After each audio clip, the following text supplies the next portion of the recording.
ოცნების რეპრესიები წინ მიიწევს განათლების სფეროშიც. ივანიშვილის ხელისუფლება ჩქარობს ირაკლი კობახიძის მიერ დაანონსებული განათლების რეფორმის განხორციელებას, რომელიც უკვე შეფასდა, როგორც მცდელობა, რომ ოცნებამ საქართველოს აკადემიური სივრცე იზოლაციაში მოაქციოს და სრულად ჩამოაშოროს დასავლურ სტანდარტებს. ამ სადავო რეფორმის გატარებას ოცნება ჩქარობს, ამ ცვლილებებით მოუწევთ სავარაუდოდ უმაღლეს სასწავლებლებში ჩაბარება მოსწავლეებს უკვე მომავალი წლიდან. აკადემიური სფეროს წარმომადგენლები ამ თემაზე დღეს ფართო დისკუსიას გეგმავენ. მანამდე კი ნანო ჩაკვეტაძემ მოისმინა მათი შეფასებები მოსალოდნელ საფრთხეებზე. საფო, როგორც ჩანს, ქართული ოცნება განათლების სისტემაში ამ სადავო ცვლილებების ამოქმედებას ჩქარობს. განათლების კობახიძისეული რეფორმა 2026 წლის თებერვლამდე უკვე ძალაში შევა, მათ შორის ამოქმედდება ის ცვლილებები, რომლებსაც საზოგადოებაში უკვე მოჰყვა წინააღმდეგობა და ხმაური, მაგალითად 12 წლის ნაცვლად 11 წელი სკოლაში, 4 წლის ნაცვლად 3 წელი ბაკალავრზე, ერთი ქალაქი, ერთი ფაკულტეტი და სხვა კონცეფციები.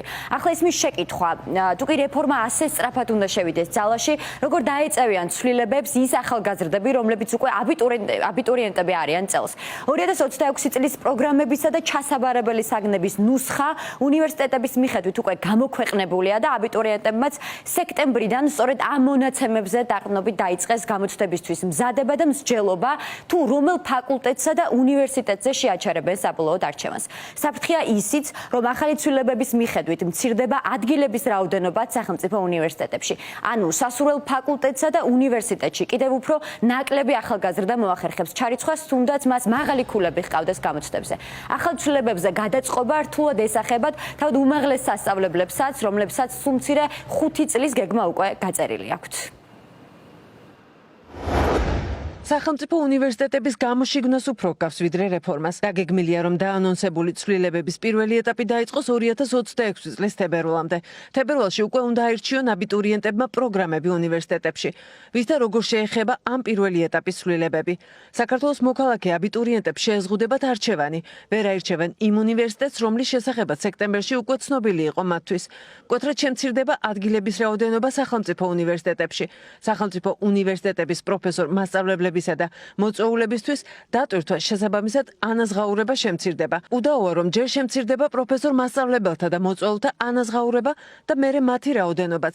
სახელმწიფო უნივერსიტეტებში ეს გამოიწვევს ქაოსს. მაგალითად, დეკემბრის ბოლოს როგორ უნდა დავგეგმოთ უნივერსიტეტებმა ბიუჯეტი და განსაზღვროთ ფინანსური მოლოდინები, რის მიხედვით თებერვალში რომ გვეტყვიან, როგორ გადაწყვეტეს ჩვენს გარეშე პროფილების მისაღები რაოდენობის და საფეხურებზე ხანგრძლივობის საკითხი, ბიუჯეტის და ფინანსური მოლოდინების განსაზღვრა დამოკიდებული სტუდენტების საგრანტო დაფინანსების ოდენობაზე. ამ ეტაპზე არ ვიცით, როგორ იცვლება საგრანტო დაფინანსება. არსად, მთელს მსოფლიოში არ არსებობს სახელმწიფო უნივერსიტეტებში საერთაშორისო სტუდენტების და პროგრამების სრულად შეზღუდვის ანალოგი.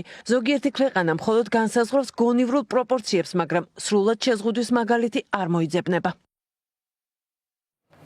ისმის შეკითხვა, ვინ იხეირებს კობახიძის განათლების რეფორმით? პროფესორ მასწავლებლები მიიჩნევენ, რომ განათლების მაძიებელი ახალგაზრდები ნამდვილად არა. ავტონომიურობის განულება, ხელისუფლების მიმართ კრიტიკულად განწყობილი პროფესორების ჩამოშორება და საქართველოს განათლების სისტემის დასავლური სისტემებისგან იზოლირება. განათლების სფეროს სპეციალისტები მიიჩნევენ, რომ ეგრეთ წოდებული განათლების რეფორმის მიზნები სინამდვილეში ეს არის. სპეციალისტები გამოკვეთენ ოცნების კომერციულ მიზნებსაც. ცვლილებების მიხედვით ოცნება ისტორიული უმაღლესი სასწავლებლების შენობების გაყიდვასაც გეგმავს. ისეთი რეფორმა შემუშავებული, რომ მოგება მიიღოს სულ ვიღაცამ ან რაღაცამ, ოღონდ არა სტუდენტებმა და არა ახალგაზრდობამ და არა აკადემიურმა სივრცემ. ეს არის შენობების დაცლის, შინაარსისგან დაცლის, ფიზიკურად დაცლის და გაყიდვის და გაუქმების გეგმა, რომელიც ორიენტირებულია ნაკლებზე. ნაკლები სტუდენტი, ნაკლები შენობა, ნაკლები პროფესორი, ნაკლები ცოდნა, ნაკლები ღიაობა, ნაკლები განათლება. კონსტიტუციის დონეზე ირღვევა კონსტიტუცია, რომელიც ამბობს, რომ უნივერსიტეტებს უნდა ჰქონდეთ ავტონომია. გამოცხადდა თუ არა ეს გეგმა, პრინციპში მკაფიო იყო, რომ მათ დედლაინები უკვე დაწესებული ჰქონდა და დინება იყო უკვე დაწყებული და სხვა რაღაცა ფასადური, მათ შორის რაღაც შეხვედრები მაგალითად რექტორებთან არის აბსოლუტურად ფასადური და ეს არ გულისხმობს, რომ ისინი ამ გზას წაყვებიან. ეს არ არის განათლების რეფორმა.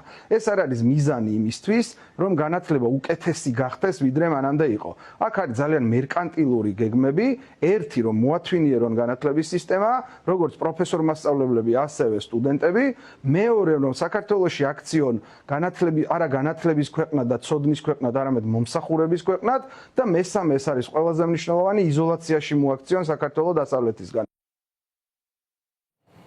დღეს ილიას სახელმწიფო უნივერსიტეტში პროფესორ-მასწავლებლები ღია დისკუსიაზე დაინტერესებულ და ჩართულ პირებს ეპატიჟებიან. დისკუსია ამ ცვლილებების შესახებ გაიმართება.